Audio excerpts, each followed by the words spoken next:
Padre Fábio, me chamo Emanuele, tenho 17 anos. Faz 2 anos que meus pais se separaram. E a partir de então comecei a perceber que fiquei uma pessoa negativa. Sempre me pego pensando que nunca encontrei uma pessoa que vai me amar de verdade. E com isso vem abaixo a autoestima. Acho que as pessoas nunca vão me achar bonita. E eu sofro com isso, padre. O que eu posso fazer? Minha filha, a leitura que nós fazemos de nós é absolutamente importante para a gente receber a leitura que o outro faz de nós. Seria muito cruel da minha parte esperar que o outro me ofereça aquilo que é minha obrigação oferecer-me. Então, às vezes, Emanuele, nós temos dificuldade de prosseguir a vida, é porque nós estamos esperando que o outro nos traga, que o outro nos prepare o que nós deveríamos preparar. Então, qual é a primeira realidade a ser curada? Tomar uma distância do casamento de seu pai e da sua mãe que não deu certo e tentar entender que isso não é uma regra para você. Que às vezes, quando eu vejo o fracasso do casamento dos meus pais, eu tendo naturalmente a pensar que o meu também será uma experiência fracassada. Porque é o exemplo mais próximo que nós temos de nós. Então é preciso lavar essa roupa suja. É preciso reorientar essa visão. Sim, está certo. Eu terei sempre mais facilidade de interpretar o mundo a partir daquilo que está sendo oferecido a mim. Então eu interpreto o casamento a partir do casamento mais próximo que eu tenho. Se o do meu pai e da minha mãe não deu certo, eu tendo a pensar que os casamentos serão todos como os deles. Não, deles. E não. Sabe, permita que essa impressão vá embora. Olhe para outros modelos que deram certo. Sem a visão romântica, por favor, né? O casamento só pode dar certo à medida que nós lutamos diariamente por ele. E foram felizes para sempre. Não existe isso, não. E depois que você consegue ter uma visão que corresponda à realidade, você trabalha com a possibilidade de que você também experimente isso na sua vida. Amar é possível, ser amado também é possível. Mas esse amor ele só se torna uma realidade na nossa vida à medida em que nós nos abrimos a ele. Em que você se oferece diariamente uma oportunidade de amar e ser amado. O que é a autoestima? É o primeiro amor que nós experimentamos, não é? O primeiro amor que eu experimento não é pelo outro, é por mim. Tanto é que isso também faz parte da maturidade. Quando você é capaz de ir abrindo mão daquele excesso de amor por você, que é próprio da criança, porque a criança não é capaz de se dividir, ela não tem maturidade emocional, afetiva, cognitiva, para poder dar-se a alguém. Então ela é imatura, e é direito dela ser imatura, porque ela está naquela fase. Mas à medida em que ela vai crescendo, ela vai percebendo que ela pode oferecer-se aos outros, que ela não precisa somente receber. Então a autoestima é o equilíbrio daquilo que você se oferece e daquilo que você oferece ao outro. Não existe amor em si mesmado. A autoestima nunca é um amor solitário. O amor que eu tenho por mim é sempre na partilha com o outro, mas eu tenho que ter amor por mim. Porque senão eu fico me doando sem me oferecer. E aí, naturalmente, eu vou criando uma derrocada para mim. É por isso que a maturidade, ela vai me levando a compreender que no exercício do auto-amor, eu aprendo a amar o outro. E também no exercício do amor ao outro, eu acabo voltando ao amor que eu preciso ter por mim. Então, Emanuele, essa cura Não é só você que precisa. Não pense que é só você que sofre desse desânimo. Não. Muitos de nós sofremos desse desânimo. Ou muitos de nós experimentamos esse fracasso de não sermos suficientemente amados por nós.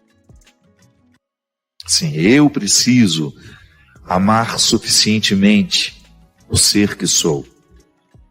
Amar-me significa reconciliar-me com os meus limites, conhecer todas as minhas, ou tudo que eu puder das minhas fragilidades, que às vezes eu não sou capaz de conhecer tudo, mas o máximo que eu puder conhecer dessas fragilidades, para eu poder arregimentá-las, para que elas joguem a meu favor. Sim, porque até a minha fragilidade, se ela estiver sob o meu domínio, ela me favorece. É como eu dizia no início do programa, há restrições que possibilitam. Eu sou possibilitado quando vivo as restrições de maneira sincera, de maneira honesta, de maneira justa. Então, a experiência de amar-se é o seu primeiro dever de casa. E aí, naturalmente, você vai jogando fora esse pessimismo, que pode ter sim, uma consequência da infelicidade dos seus pais. Nós absorvemos tanto dos outros, né? Eu absorvo o tempo todo das pessoas que passam por mim. Volto a dizer, o que é alcalino e o que é ácido, o tempo todo me é oferecido. Agora o problema é quando eu me ofereço o sentimento ácido. Quando eu me ofereço o pessimismo que me priva de crescer. Então todos os dias, não tem descanso isso, é diário, sem visão romântica, por favor. Deus não vem fazer por nós, o outro não fará por nós, sou eu, é você. Somos nós que temos de fazer diariamente esse exercício de escolher o alcalino, o sentimento que nos purifica, que mantém a nossa saúde e que vai nos dando condições de ir adiante, de vencer os obstáculos, que é assim que vale a pena a vida. Ela é difícil para todos nós. Eu experimento uma fase difícil e estou aprendendo com ela. Quero aprender com ela. Porque senão essa fase, ela só vai me machucar. E não é justo. Não é justo que uma fase apenas me machuque. Me machucar.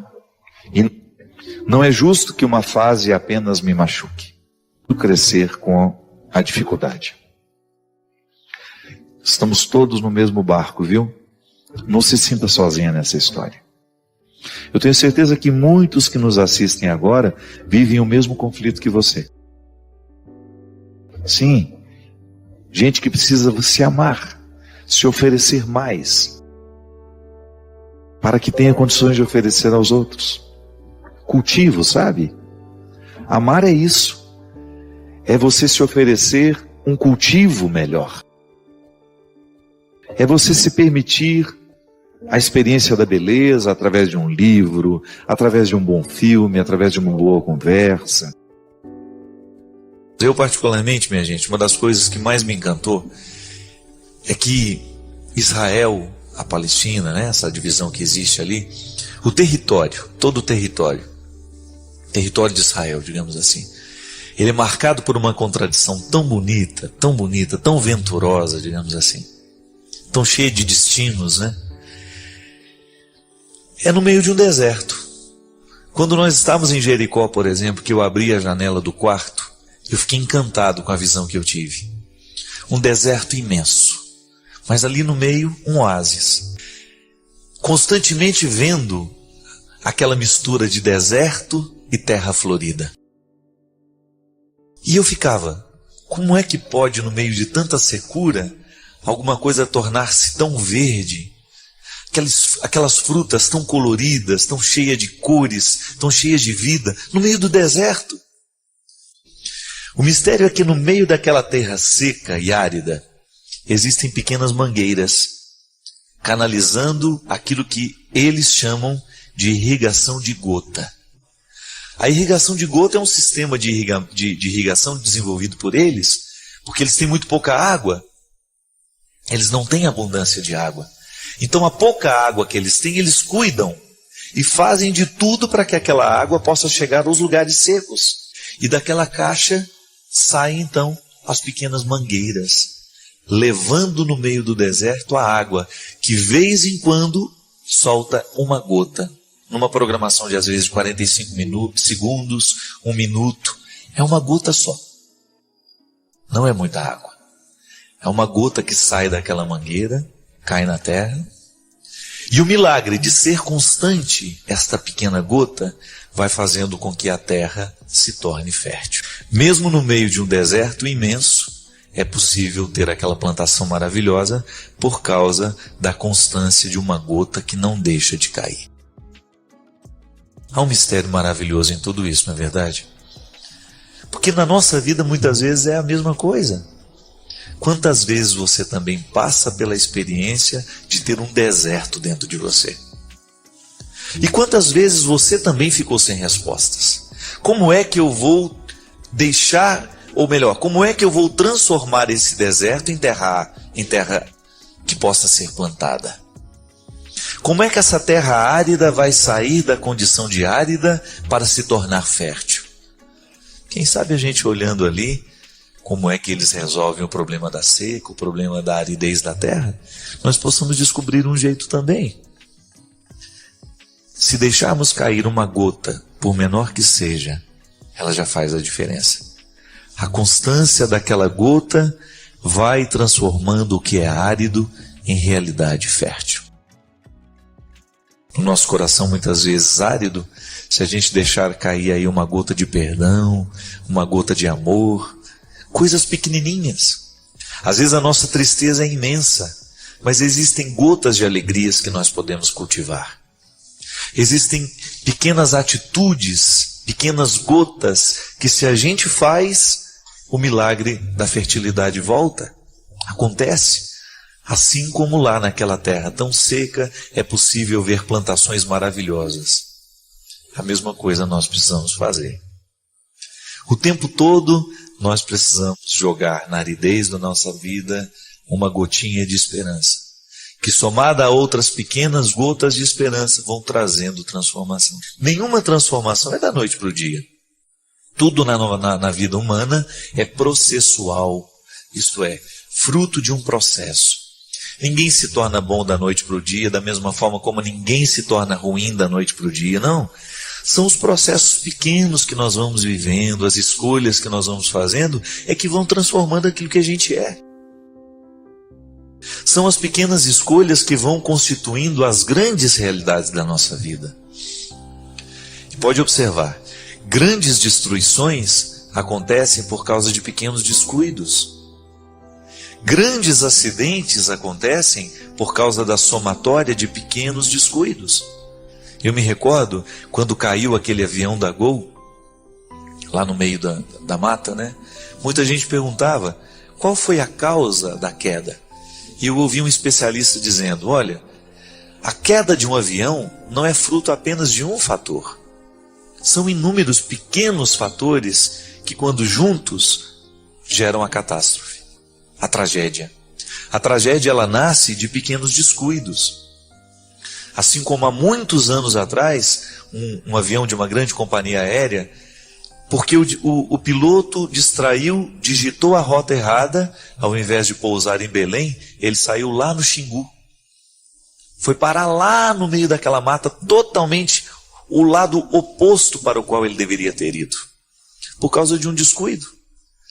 Minha gente, na nossa vida, a mesma coisa acontece. Se a gente não cuida, na hora que a gente digita a rota do nosso voo, nosso avião vai para um lado completamente oposto para o qual deveria ir. São os descuidos que mudam a rota da nossa vida. Às vezes mudando para coisas boas, às vezes mudando para coisas terríveis.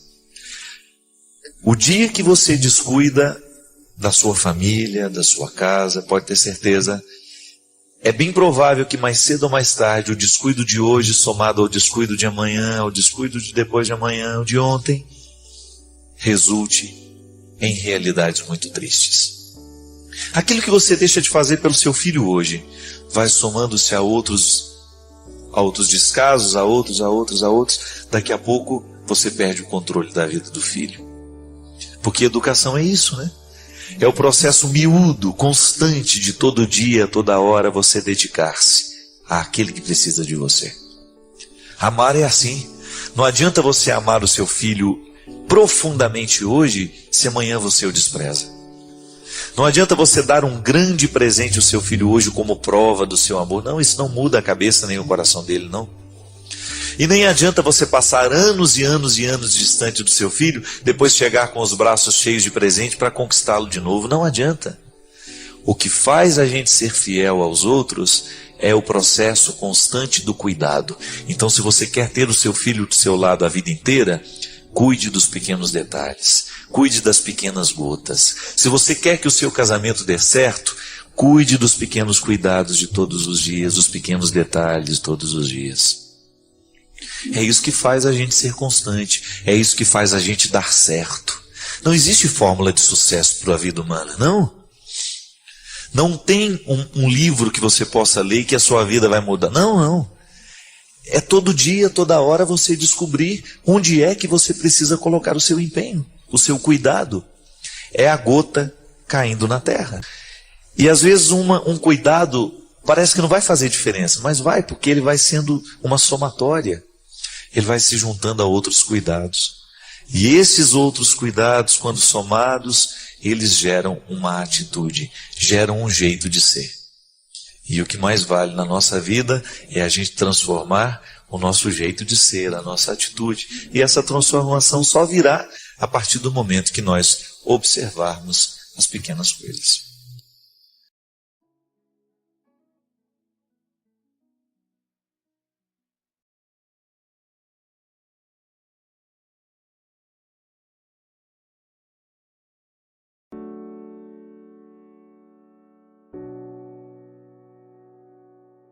Se a gente for pensar quanto tempo a gente precisa chorar para produzir um sorriso verdadeiro. Às vezes nossa atenção fica muito nas consequências e nos resultados das coisas. Dizem que tudo na vida é causa e efeito. Geralmente nós nos ocupamos dos efeitos da vida. Mas e as causas? Aquelas realidades primeiras que geralmente os nossos olhos não alcançam no primeiro olhar. Causas são um pouco mais profundas que efeitos. Pessoas interessantes geralmente são aquelas que se ocupam das causas. O senso comum, a maioria das pessoas, se ocupa dos efeitos.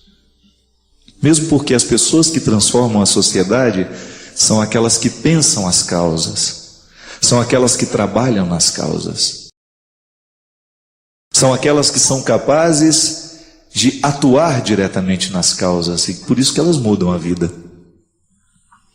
Dizem, é uma lenda bonita, a história contava que estavam dois pescadores na beira de um rio, quando de repente passou uma criança nas águas, afogando ali.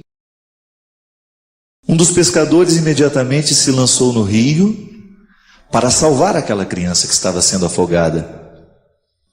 Retiraram aquela criança e daqui a pouco mais duas crianças descendo o rio abaixo, afogando. Então foi preciso que os dois se jogassem no rio. Tiraram aquelas duas crianças e daqui a pouco mais três crianças, uma morreu afogada, só tiveram condições de tirar duas. E de repente eram muitas crianças que estavam descendo, afogando no rio, quando um daqueles pescadores resolveu sair do rio e correndo pela margem afora, e indignado o outro perguntou, peraí, justamente agora em que eu preciso de você, você não vem me ajudar a retirar as crianças que estão afogando do rio? Ele disse, não, eu vou em cima para descobrir quem é que está julgando as crianças. Veja bem, qual é o efeito? As crianças que afogam. Qual é a causa? Alguém que joga as crianças no rio. Se a gente cuida somente dos efeitos, é possível que a gente não consiga resolver tudo. Mas se a gente busca aquela sabedoria de chegar nas causas, a gente resolve todos os efeitos. Quantas vezes na vida nós sofremos porque nós estamos nos efeitos da dor? A gente ainda não conseguiu chegar na causa. A gente não buscou a raiz. Eu ando devagar porque eu já andei depressa demais. E hoje trago este sorriso porque eu já chorei demais também. Você que já passou pela dura experiência de sofrer com profundidade e descobriu a causa deste sofrimento, você soube preparar bem o seu sorriso. Eu acho interessante isso. A possibilidade de nós olharmos na vida o contexto das causas, não somente o contexto dos efeitos. Quando a gente observa somente o contexto dos efeitos, nós corremos o risco de ser injustos com as pessoas. Uma pessoa é muito mais que um efeito que eu posso observar. Ela é a mistura de causas que às vezes eu desconheço, mas que pela força do conhecimento, da aproximação, eu posso chegar. Você sabe muito bem disso. Quantas vezes na vida você foi observada, você foi olhada como um efeito e só? Ninguém não estava nem um pouco preocupado com as causas da sua vida, com aquilo que lhe gerava como pessoa. Você foi olhada apenas como um efeito. E efeitos são transitórios, são passageiros, eles mudam. Causas são realidades mais fecundas. O que me fascina em Jesus é a sua capacidade de descobrir as causas, de não só se ocupar dos efeitos. Jesus não estava nem um pouquinho preocupado com os defeitos aparentes, com os efeitos aparentes das pessoas. Jesus estava preocupado era com a causa, com aquilo que ele tinha de mais profundo ali naquele coração diante dele.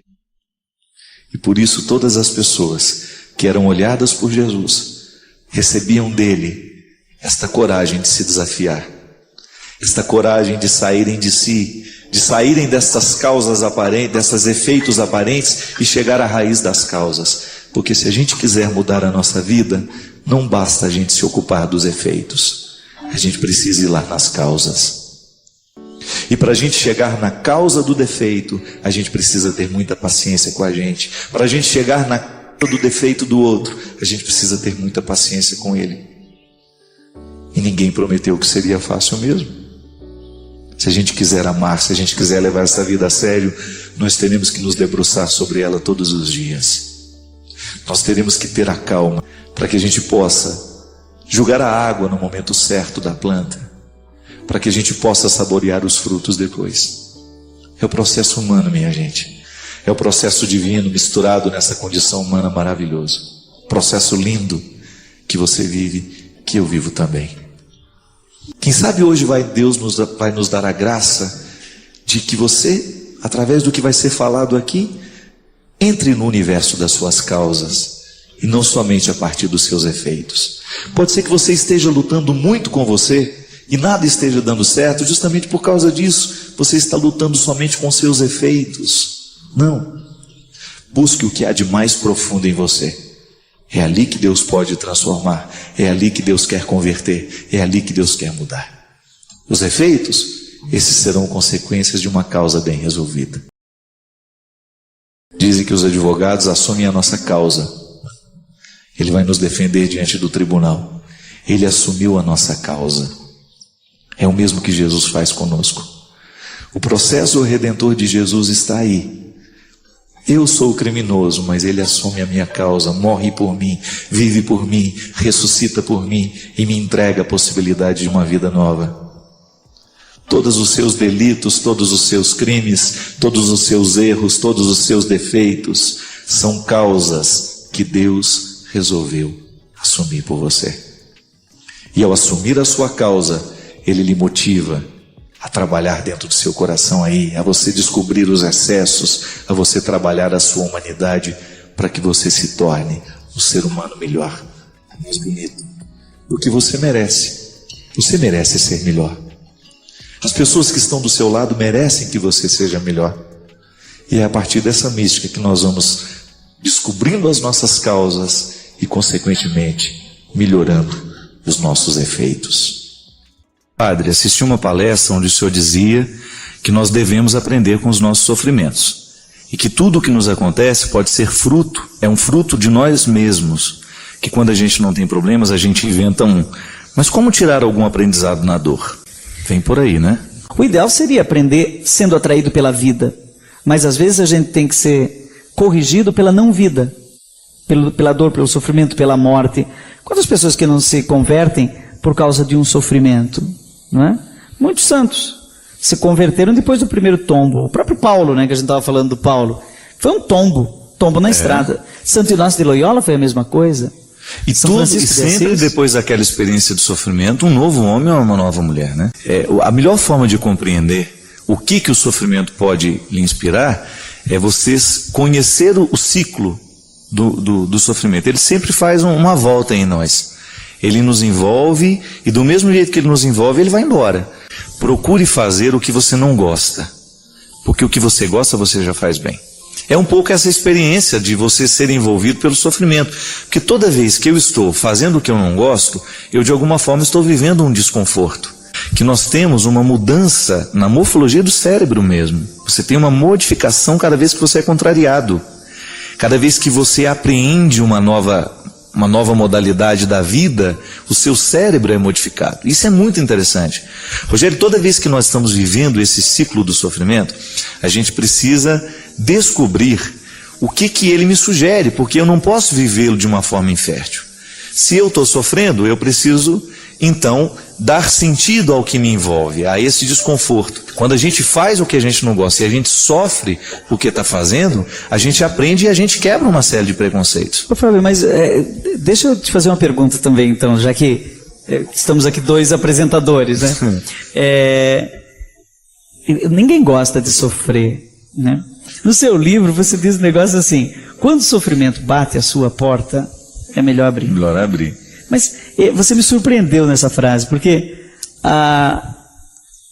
normalmente quando o sofrimento bate a nossa porta, a gente tem a tendência de dizer, vai na casa do vizinho, né? Passa outra hora, Passa outra hora, ou então não abre a porta, me escondo debaixo do cobertor, né? Tem ninguém aí, vai embora. Sofrimento da morte, por exemplo, de um parente, você já passou por isso, eu já passei por isso, né? E aí? Mas por que abrir? Outro dia, padre, eu estava em Petrópolis e eu me encontrei com um rapaz que eu conhecia a história porque alguém já tinha me falado. A pessoa que você vai encontrar passou por isso. Ele havia perdido os 3 filhos no acidente. E na hora que eu encontrei, nem ele me contou a história, nem eu tive coragem de perguntar. Mas é engraçado quando eu estava diante de um ser humano que não era comum. Ninguém passa por uma dor como essa. E eu olhava para ele assim, ele já com uma serenidade adquirida, certamente depois de muita lágrima, de muita dor, e ainda hoje deve sentir tudo isso, né? Mas eu estava diante dele com uma sacralidade, sabe aquela passagem, tira a sandália do seu pé, porque esse solo que você tem diante de você é santo.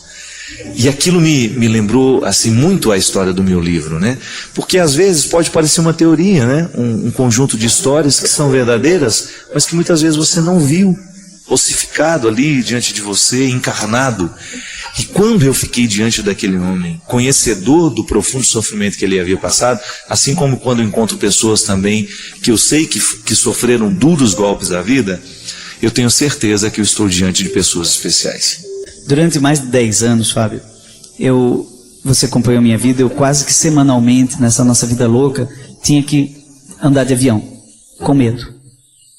Então, no dia que tinha que sair de avião, o meu intestino já estava totalmente desregulado.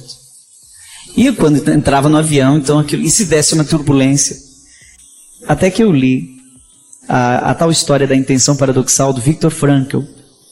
E ele tem uma coisa que ele chama de intenção paradoxal. Ele diz o seguinte, que quando você quer o que você não quer, você consegue desejar o que não é desejável, o efeito negativo daquilo desaparece. Como é que ele descobriu isso? Ele descobriu isso no campo de concentração, na Segunda Guerra Mundial. Ele era prisioneiro, porque ele era judeu. Então ele estava lá, e ele descobriu que não eram os mais saudáveis que viviam mais, mas aqueles que conseguiam atribuir sentido à vida. A própria escravidão que vivia. A própria escravidão, ao sofrimento, não é? Então aqueles que aceitavam o absurdo, que conseguiam se entregar, acabavam vivendo mais e melhor. E então, velhinhos doentes viviam mais do que jovens fortes, né? E a gente vê isso hoje em dia também. Pessoas idosas, com muito bom humor, que aceitam a vida como ela é vivem muito mais, né? E às vezes doentes, administrando suas doenças, vivem mais. Então o que acontece? Se você aceita o sofrimento, se você abre a porta, você desarma o sofrimento. Tira o poder que ele tem de nos destruir. Por isso que estou lançando um disco novo, que tem uma canção que chama Entrega para Jesus. Eu sempre, como teólogo, sempre achei isso muito complicado. Quando eu vou num hospital dizer para a pessoa, olha, entrega para Jesus. Hoje eu entendo que a oração de entrega, né, de colocar tudo nas mãos de Deus, é uma oração profundamente psicológica. Que a pessoa quer o que não quer e aquilo tudo começa a fazer sentido. Agora eu vou dar um exemplo que você vai entender. O que é a intenção paradoxal? Quando a gente quer lembrar o nome de alguém e não lembra, quanto mais você quiser lembrar, menos você consegue lembrar. Agora, se você consegue renunciar ao desejo de lembrar, logo, o nome é esse. Quanto mais você deseja, você se apega àquele desejo, você sabe, Fábio. Quanto mais você quiser o sucesso, menos ele virá. Agora, é só você dizer assim, não quero mais o sucesso, eu quero mais uma casinha branca na varanda, num quintal, uma janela e uma viola para cantar. Mais gente vai te procurar. Agora, peça aplauso que ninguém dá. Então isso se chama intenção paradoxal. Acho que por isso tem que abrir a porta mesmo. Tem.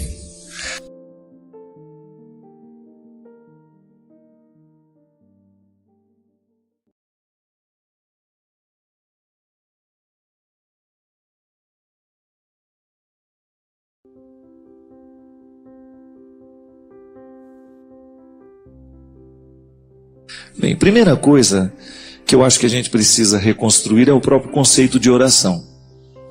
Pode ser que a gente tenha aprendido que rezar é uma postura que a gente assume de vez em quando ao longo do dia, quando eu faço o sinal da cruz, quando eu me coloco diante da palavra, quando eu me coloco diante do Santíssimo, quando eu me coloco lá na igreja, ou quando eu me coloco na solidão do meu quarto. Claro, tudo isso é modelos de oração, né? E esta oração, ela é fruto de disciplina. A gente tem que desafiar a vontade. Não pode ser fruto apenas da nossa vontade. A oração não pode ser fruto de uma obrigação, mas ela também não pode ser um cabresto solto, né? A gente precisa ter a nossa disciplina de oração. Sobretudo no que diz respeito ao estudo da palavra.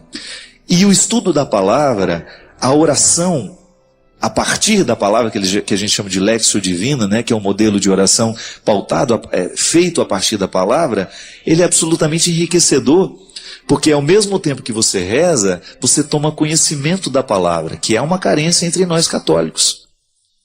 Então, quando você tem a prática de disciplinadamente, todos os dias, qual é o evangelho de hoje? Você tem ali, e isso não depende de vontade, né? Você sabe que você tem aquele compromisso com a palavra. Porque muitas vezes nós confundimos a qualidade da nossa oração com a emoção que ela nos desperta. Às vezes a gente acha que a gente só rezou se ficou emocionado. Isso não é verdade. Oração não é sinônimo de emoção. Pode ser que em muitos momentos da sua vida você vá rezar, e você não vai sentir absolutamente nada no seu coração. Mas não significa que você não esteja rezando. É claro que a gente gosta da emoção da oração, mas nem sempre ela vai acontecer. A nossa oração pode também ultrapassar este momento consagrado, digamos assim, esse encontro marcado com Deus. Eu particularmente acredito que a oração é uma forma de ser também. Tenho lá o meu momento com a palavra, tenho a minha oração, a minha devoção, enfim. Aquilo que faz parte da minha afinidade, né, com Deus, daquilo que eu gosto de fazer como disciplina, mas tenho também que cultivar uma atitude interior, que é muito mais que estar de joelhos. Às vezes nós andando no centro de uma cidade, nós podemos estar muito mais ligados em Deus que necessariamente sentado lá fazendo a leitura do Evangelho. E nós precisamos ter a sensibilidade de rezar o dia a dia. Então, hoje aconteceu uma coisa desagradável lá no seu trabalho. Será que aquela não é a verdadeira matéria-prima da sua oração hoje? No momento em que está acontecendo. No momento em que você toma consciência de que aquilo é a matéria-prima da sua conversão. Veja bem, oração está diretamente ligada à conversão. Porque uma motiva a outra. À medida que eu me converto, eu quero rezar. À medida que eu rezo, eu quero me converter. Então você descobrir ali, no seu trabalho, na qualidade daquilo que você faz, você descobrir que tudo isso é rezar. Atender bem um paciente que chegou no seu consultório é rezar. Porque você reza na prática, você reza na concretude da vida. Você ensinar bem como professora, uma disciplina ali dentro da sala de aula, faça disso uma oração. Oração é tudo aquilo que é agradável a Deus. O que pode agradar o coração de Deus? Não tenha dúvida, é a nossa conduta. O que pode ser mais bonito diante dos olhos de Deus não é a nossa oração decorada, não é o nosso terço decorado, não é o nosso evangelho decorado, não é a nossa ladainha decorada, a nossa novena decorada, não. O que verdadeiramente toca o coração de Deus e, consequentemente, toca também o nosso, como transformação que acontece, é a nossa atitude, que está sendo aprimorada pelo poder do que a gente reza. E aí você descobre que orar é o tempo todo. No momento que você trata bem alguém, você está em oração.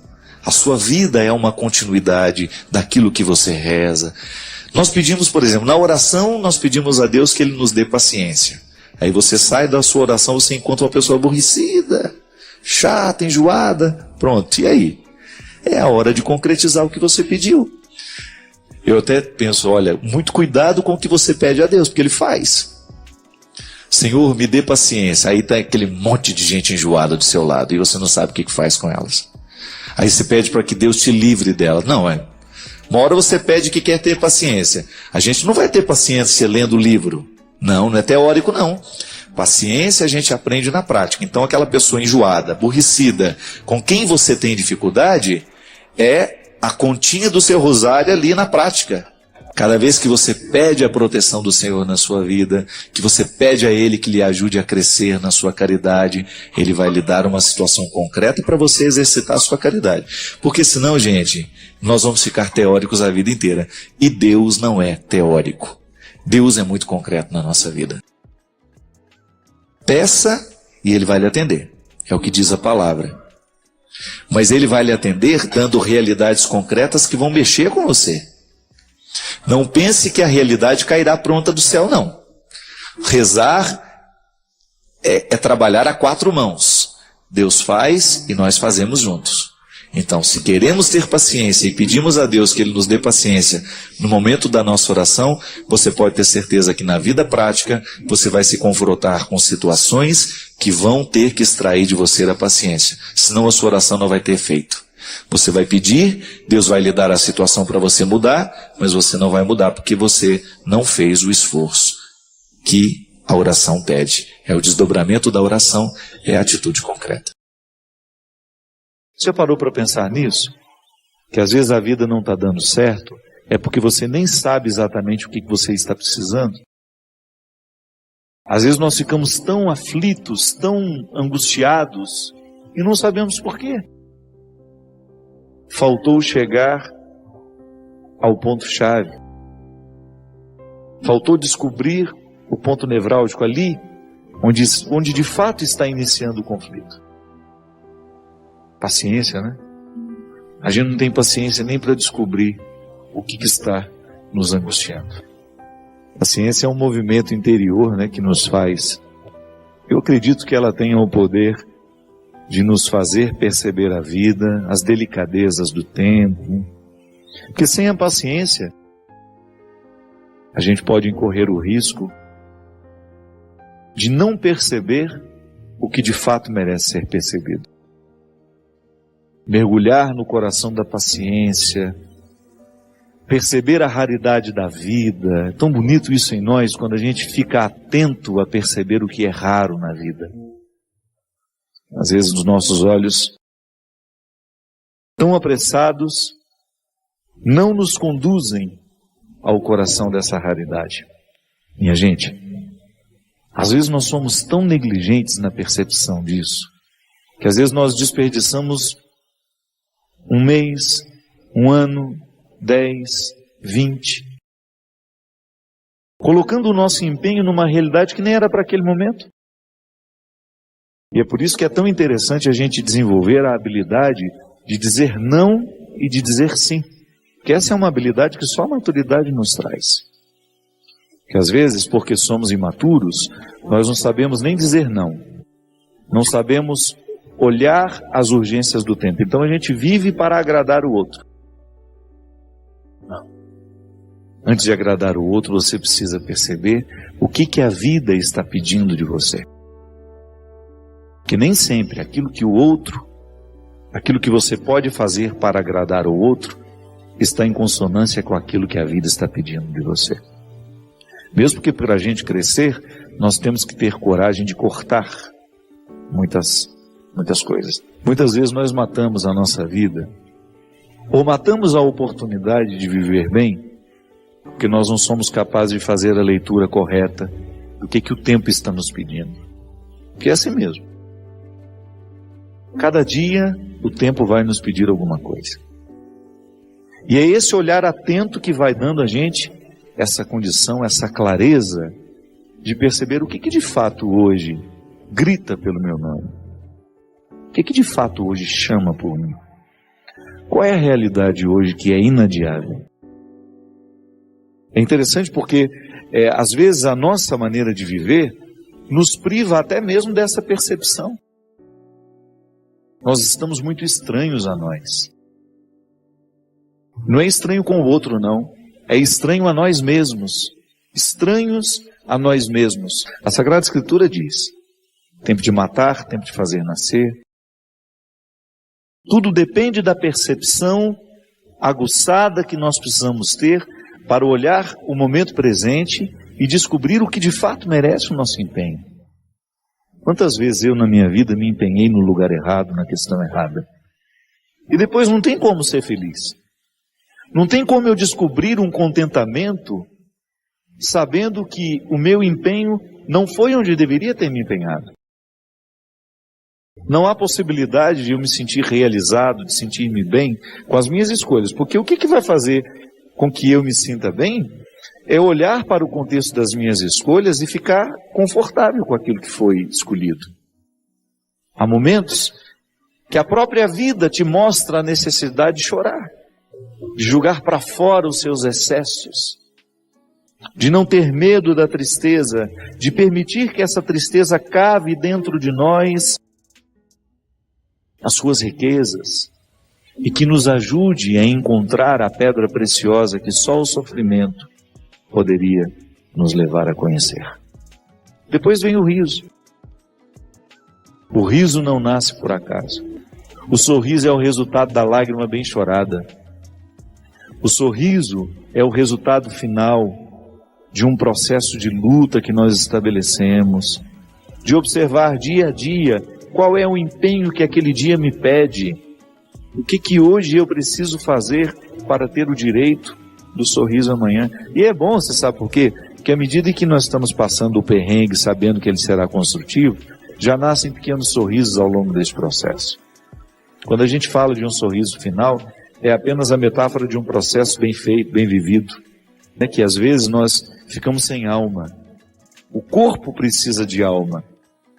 Sim, eu preciso de sustento para a minha vida. Eu preciso de significar a minha matéria.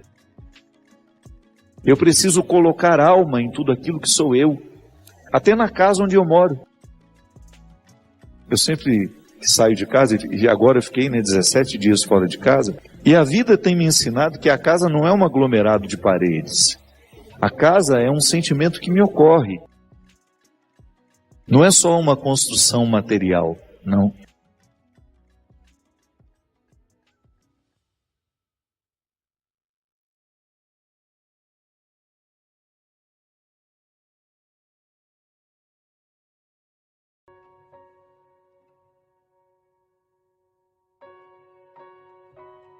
Quanto tempo nos resta para a gente ser quem a gente é? Não vamos ficar perdendo tempo com o não ser, ou com realizar o sonho do outro, porque ele me imaginou assim, assim, assado. Não. A vida é urgente e nós precisamos viver com muita disposição a oportunidade de ser hoje, aqui, neste momento. Muitas vezes nós não mudamos a atitude, é porque a gente não muda o jeito de pensar. É interessante como isso se dá muito na realidade quando eu tenho dificuldade de conviver com alguém. Se não muda o jeito como eu interpreto o outro, não vai mudar o meu jeito de tratá-lo. Eu esbarro nisso o tempo todo, minha gente. Você sabe muito bem, me acompanha, sabe o tanto que eu sou público, a minha vida me expõe o tempo todo. E eu preciso ter muita segurança no ser para eu dar conta de fazer o que eu faço. De vez em quando esbarra pela minha vida, através de uma carta, através de um e-mail, pessoas que não entendem o meu ser padre. É natural. Só que, no momento em que eu não sou interpretado do jeito como eu preciso ser, eu tenho todo o direito de estabelecer aquele limite. E muitas vezes as pessoas se aproximam de nós com um desejo tão ganancioso de serem as nossas administradoras, né? Por quê? Está te interpretando errado. Muitos casamentos dão errado por causa disso. Porque o marido interpreta a mulher como um bem de consumo. Não interpreta ela como um ser humano que tem vontades, que tem desejos, que tem sonhos.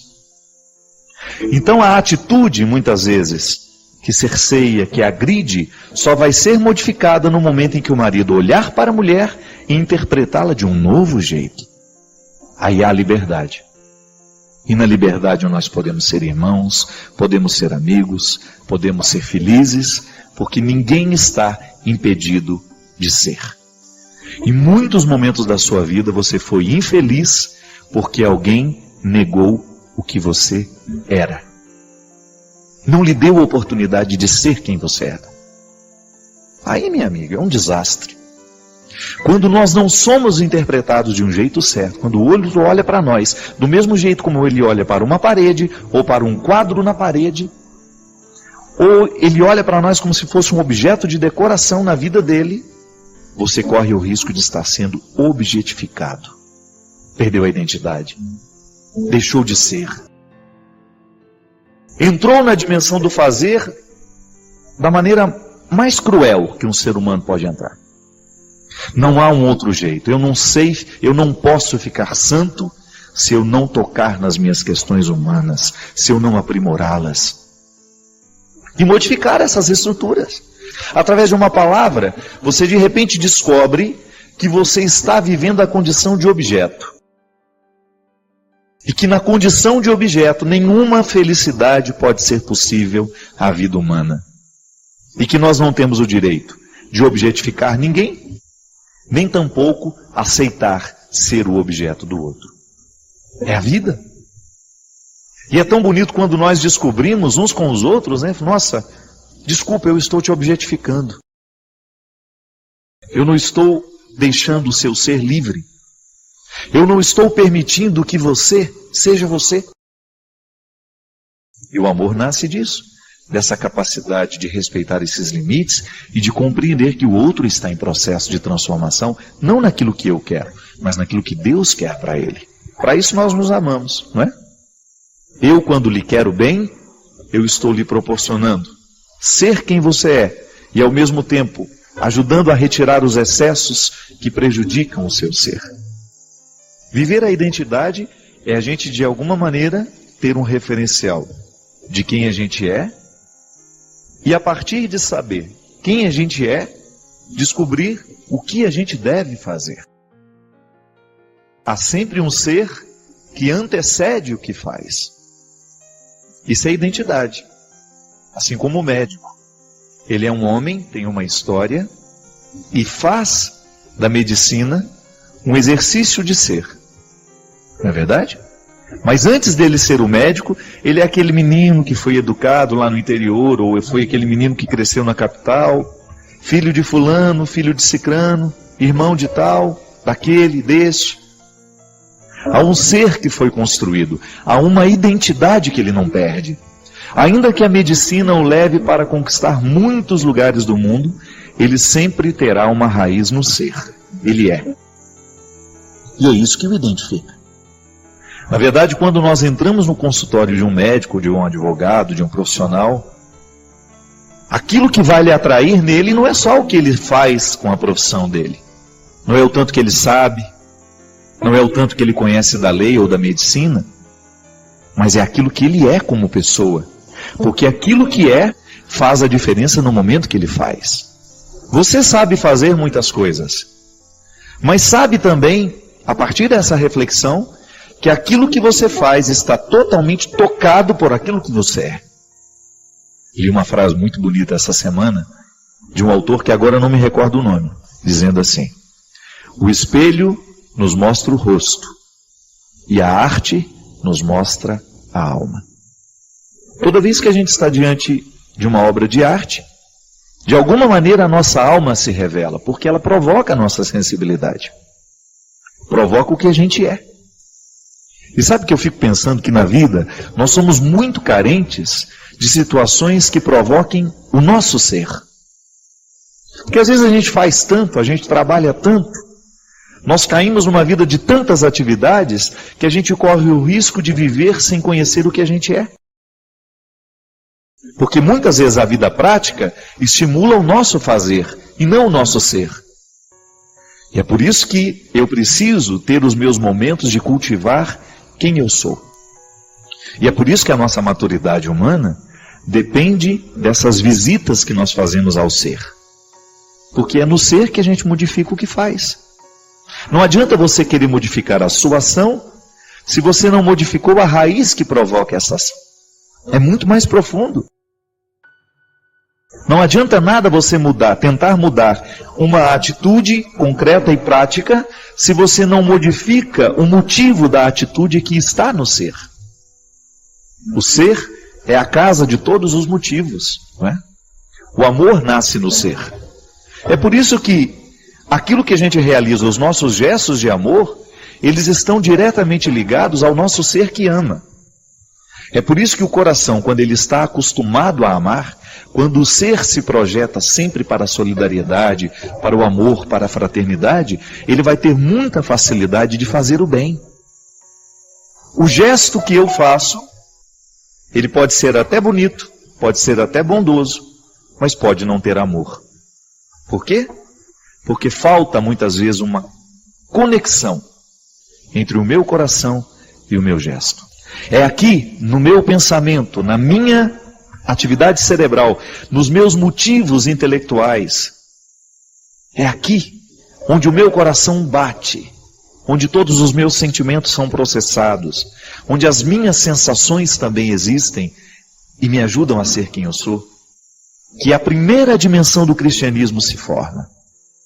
É a formatação cristã, poderíamos usar um termo moderno, né? Quando você formata o seu computador, o que você faz?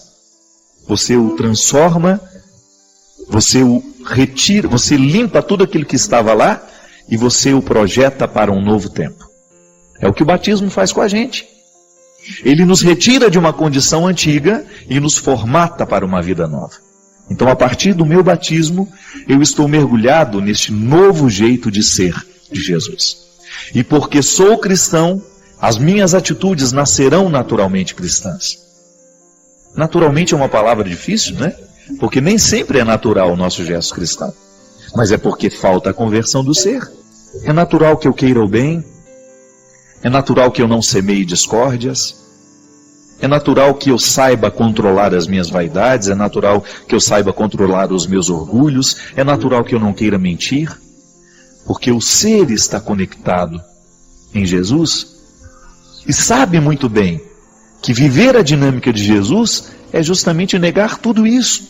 É não querer isso como parte. É não querer fazer parte dessas misérias todas, não é? Quando olhamos para Jesus, nós descobrimos quem nós devemos ser. Como devemos pensar. Já falei aqui tantas vezes que o apóstolo Paulo compreendeu, porque Paulo era um homem muito culto.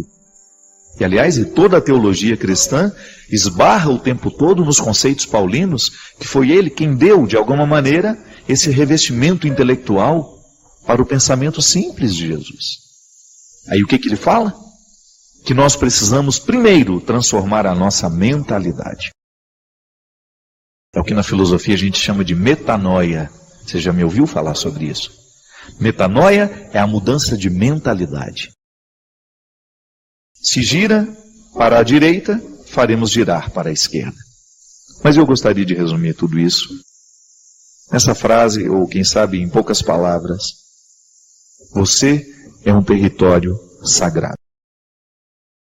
Dizer que você é um filho do céu, mesmo que você já tenha errado muito na vida, mesmo que você já tenha fracassado muito, não importa. Hoje é dia de recordar que você é um território santo. E ao reconhecer que é um território santo, você tem o direito de desfazer todos os acampamentos irregulares que porventura aconteceram na sua vida. Pessoas que chegaram, estruturas, mentalidades, coisas que de repente foram tomando conta de você e que lhe transformaram num objeto, num bem. Se você souber, se você quiser saber, se você vive alguma forma de sequestro da subjetividade, é só você responder isso para você mesmo. Alguém te pede algo que lhe é nocivo e você é capaz de fazer só para poder satisfazer o outro? Cuidado, porque muitas vezes nós achamos que isso é amor e não é. Amor, a doação ao outro, nunca, mas nunca mesmo vai pedir que você se autodestrua.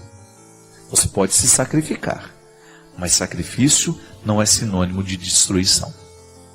O sacrifício não nos destrói, o sacrifício nos torna mais nobres.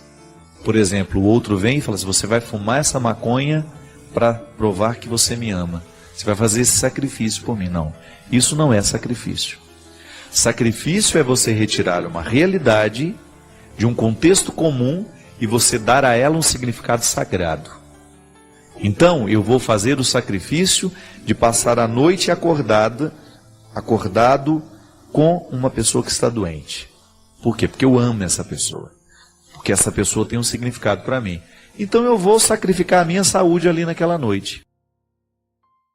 E vou dar do meu tempo, dessa atitude comigo. Comum. Veja bem, uma noite sem dormir é algo comum. Mas o sacrifício é: eu pego essa noite sem dormir e dou a ela um significado sagrado. Fiz dela um sacrifício. Aquilo que era comum, ficar sem dormir, eu dei um significado nobre. Eu sacrifiquei. Tornei sagrado. Agora, quando eu descubro que eu estou fazendo coisas, entrando em determinadas situações que me destroem por causa de uma outra pessoa, então eu corro o risco de ter com ela um vínculo desordenado. Que precisa ser refletido o tempo todo, minha gente. O sequestro começa aos poucos, viu? Ninguém nos leva de uma vez. A gente começa a ser levado aos poucos. O invasor é elegante. O sequestrador dos afetos, ele é elegante. Ele vem aos poucos, ele é carinhoso, ele é sedutor.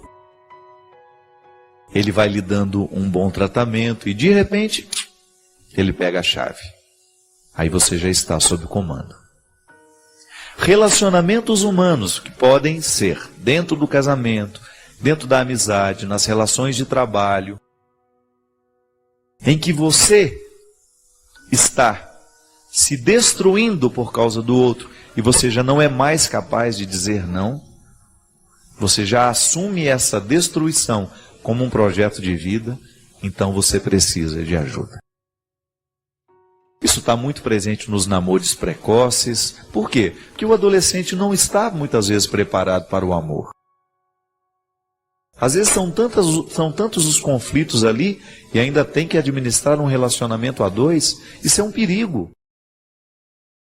Muitas jovens são sequestradas do ponto de vista da subjetividade por adultos que chegam e que começam a tomar posse daquele mundo sem muita proteção, né? O adolescente, afetivamente, ele é inexperiente. Por isso essas paixões da adolescência são tão perigosas. Porque a pessoa fica cega. Fica cega. Então, cuidado. Toda vez que você descobre que você está vivendo um relacionamento que está lhe roubando, estabeleça os limites. Eu gosto sempre de dizer isso.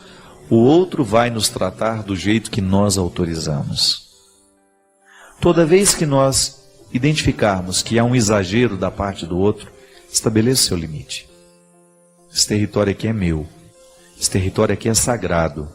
Só vai entrar se tirar a sandália dos pés e reconhecer que eu não sou você, que eu não sou a sua extensão, que eu não tenho a obrigação de ser você de novo, que eu não tenho a obrigação de viver para satisfazer os seus desejos, que eu não tenho que ser o seu objeto, né? Nós já falamos aqui tantas vezes das relações objetais. O que são as relações objetais? São aquelas em que uma parte identifica a outra como objeto da sua satisfação. Isso é altamente destrutivo e muito comum. Muito comum. Quando o outro não é capaz de reconhecer que você é um ser humano. Quando ele olha para você apenas como uma máquina. O sexo faz muito isso. É impressionante como o sexo pode tornar o outro um objeto. E por quê? Porque na sexualidade as pessoas se exercem. Elas precisam, para viver uma sexualidade saudável, elas precisam se exercitar em duas dimensões. Porque o sexo não é o corpo apenas. Uma relação sexual é muito mais que o encontro de dois corpos. O encontro de dois corpos, você dá outro nome para isso, é relação genital. A relação sexual é aquela que envolve a totalidade do ser. O outro não é só um corpo que está diante de mim. O outro é um ser que tem a dimensão do prazer sexual, físico, genital, mas que só tem sentido se for planificado com o significado sexual da totalidade. É alguém que está sendo amado, é alguém que está amando. Mas nem sempre isso acontece. Cíntia, o que a gente precisa fazer para ajudar a acordar essas pessoas que precisam ser ajudadas, que não estão conscientes do processo autodestrutivo que estão vivendo, é a gente apontar justamente para isso. Faça essa pergunta tão desconcertante para ela. Espera aí, é seu projeto de vida agora ser objeto? Nasceu para ser objeto? Está disposta a viver este tempo da vida como objeto do outro? Você não acha que você merece ser feliz? Você não acha que você merece quebrar essa cadeia de destruição que o outro está lhe impondo, trazendo uma série de coisas ruins, nefastas, nocivas? Acordar o outro para isso. Você já me ouviu falar sempre isso aqui, eu não perco a oportunidade. Toda vez que eu tiver a oportunidade de falar contra os vícios socializados e não socializados, eu vou falar, porque eu vejo nisso uma causa de destruição muito grande para as pessoas. Quantos jovens hoje estão perdendo a sua vida porque não são capazes mais de dizer não ao crack, à cocaína, à maconha. Se matam, minha gente. Roubam a própria família. Por quê? Porque perderam o amor próprio. Quando a gente perde o amor próprio, a gente é capaz de qualquer espécie de prostituição. E a gente se prostitui de diversas formas, não é só no corpo, não. A gente se prostitui na mente, a gente se prostitui no caráter. Quando eu me junto aos mentirosos para poder ter algum proveito. Quando eu começo a receber na minha vida situações abomináveis, e eu começo a fazer pacto com tudo isso, estou me prostituindo. A gente precisa estar o tempo todo conscientes que nós não nascemos para projetos tão mesquinhos. Nascemos para muito mais. O projeto de Deus na nossa vida, na nossa história, é para muito mais. Nós não podemos nivelar por baixo. Deus sonhou para mim e para você situações muito mais nobres. Eu não quero desperdiçar as horas que tenho com mesquinharias. Eu não vou desperdiçar o meu tempo de comunicação com fofocas ou respondendo às agressões, não. Não quero dar tempo. Eu não quero dar do meu tempo Não quero perder o meu tempo com aquilo que eu sei que não vai me construir, nem tampouco construir o que está se comunicando comigo. A opção pela vida, ela passa o tempo todo nas pequenas coisas. Hoje eu preciso assumir este papel. Eu sou o guardião deste território. E é com Deus que eu faço essa guarita. Essa sentinela, essa vigilância. Jesus dizia de maneira muito sábia aos seus amigos, referindo-se à chegada do reino, à escatologia, à volta.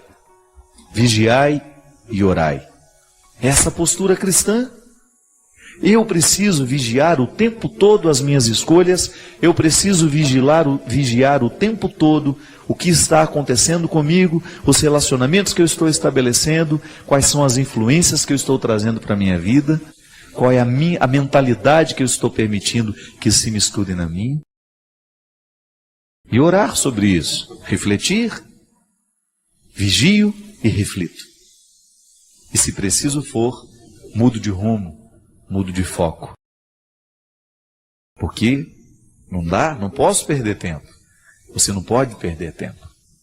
Você não tem o direito de infelicitar o projeto que Deus tem para você, que é maravilhoso.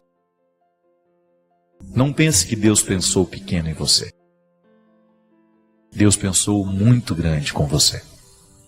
E tudo aquilo que Ele espera de você está aí dentro de você. Só precisa fazer florescer, só precisa fazer frutificar. Só quem já provou a dor, quem sofreu se amargurou, viu a cruz e a vida em tons reais. Quem no certo procurou, mas no errado se perdeu, precisou saber recomeçar.